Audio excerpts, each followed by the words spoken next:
Guys, ang alaga ko is 93 years old or 94. Meron siya nito. Kapag nakakatapon siya ng something, mamaya pakita ko sa inyo. Tinuro niya to. Hindi ko to alam kung ba anong meron. Akala ko sa sapatos to. Mamaya pakita ko sa inyo.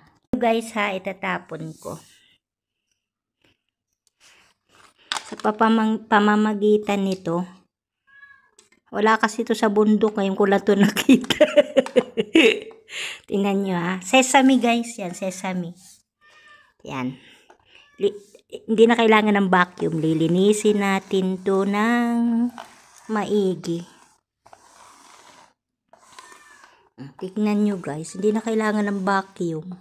Panahon pa to ni Lola eh. Panahon pa ni Magellan. Oh, yan na. Wala na. Malinis na ang demo-demo ni Ate B. Yan. Linisin natin ng bongga. Ba't ayaw yatang masaid? Tapos, yan.